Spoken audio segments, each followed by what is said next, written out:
Saya berharap kita punya pemimpin yang betul-betul takut sama Tuhan, bukan cuma ngomong dalam konsep. Coba kita perhatikan sekarang, selama 3 tahun ini, ketika rakyat Indonesia ketakutan, tidak ada pemimpin yang bilang, jangan takut karena Tuhan kita berkuasa, Allah kita berakbar. Hilang semua dia punya begal, di mana nyalinya? Tak ada satupun yang muncul. Semua nakut-nakutin rakyatnya, padahal ini semua adalah kebohongan. Mari kita buktikan, khususnya untuk menyelesaikan hutang negara sebelum beliau menjadi presiden. Ketika beliau menjadi presiden, dilantik, langsung selesaikan hutang negara hanya dalam 1 hari. Saya punya formulanya. Jangan tanya dari konsep ekonomi atau apa yang disekolahi di fakultas, karena mereka tidak akan pernah mengajarkan kepada kita bagaimana menyelesaikan hutang, tapi mereka diajarkan bagaimana membuat rakyat selalu berhutang. Dan banyak orang yang dikirim ke luar negeri mendapatkan scholarship, beasiswa yang dibayar oleh UNESCO, itu program United Nations, dan pulang-pulang bahasa Inggris, nggak bangga dengan bahasa Indonesia. Padahal saya ingin bahasa Indonesia menjadi bahasa internasional, karena kita adalah bangsa nomor 4 terbesar di dunia. Saya berharap kita punya pemimpin yang betul-betul takut sama Tuhan, bukan cuma ngomong dalam konsep. Coba kita perhatikan sekarang, selama 3 tahun ini, ketika rakyat Indonesia ketakutan, tidak ada pemimpin yang bilang, jangan takut karena Tuhan kita berkuasa, Allah kita berakbar. Hilang semua dia punya begal, di mana nyalinya? Tak ada satupun yang muncul. Semua nakut-nakutin rakyatnya, padahal ini semua adalah kebohongan. Mari kita buktikan. Saya bukan sok-sokan bicara, Pak, karena kebohongan nyata-nyata di depan mata. Televisi semua dikuasai, mainstream dikuasai oleh mereka, dan itu dibayar sebelum dimainkan lewat apa? Sosialisasi. Sosialisasi itu adalah propaganda. Supaya apa? Tertanam di alam bawah sadar, psikologi intelijen, bahwa nanti akan terjadi begini-begini. Sebenarnya, mereka yang bicara itu, mereka bagian daripada panitia. Karena ini adalah konsep event organizer, konsep industri. Makanya ada seksi apa tuh? Dokumentasi, seksi publikasi, seksi transportasi, seksi konsumsi, seksi. Kalau nggak ada duitnya, nggak ada yang kerja. Mana ada manusia mengejar manusia? Tapi saya maklum, kenapa ini terjadi? Karena konsep homo hominilus, Thomas Hobbes, filsuf Inggris. Inilah konsep kenapa kita jadi worker. Manusia menjadi serigala bagi manusia yang lain. Apalagi dengan undang-undang kesehatan yang muncul yang baru. Ini adalah undang-undang kejahatan kemanusiaan yang mengkudeta otoritas Tuhan di dalam diri manusia. Tuhan tidak ada lagi.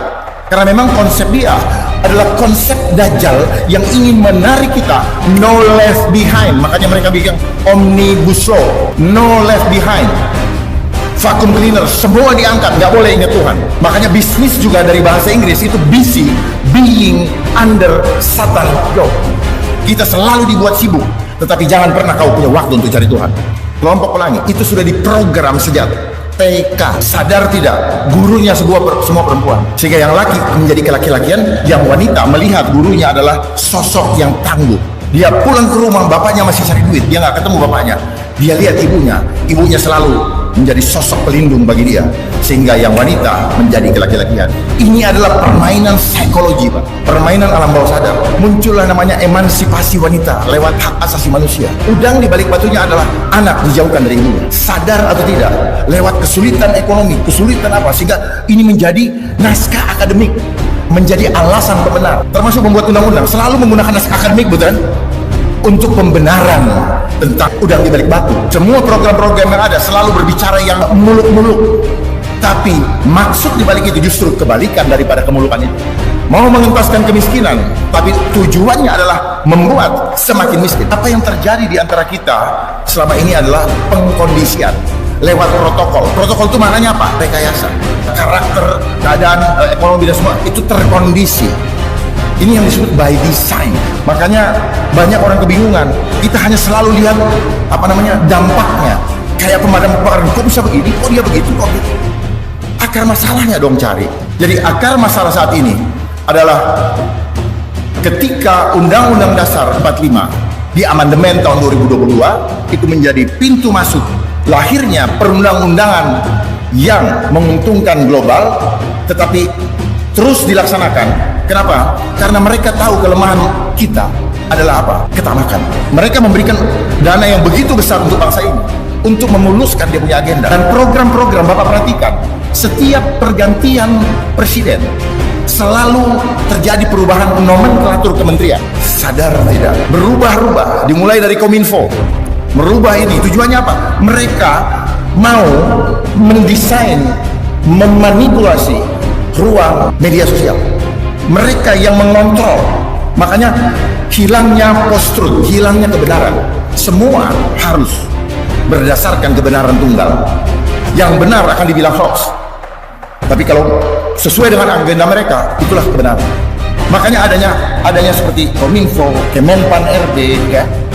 Saya beritahu aja. Adanya badan-badan yang banyak, begitu banyak itu. Adanya komisi itu agenda mereka. Itu apa? Sambil menyelam minum air, sambil membuat program menjadi kantong-kantong hutang baru bagi bangsa kita.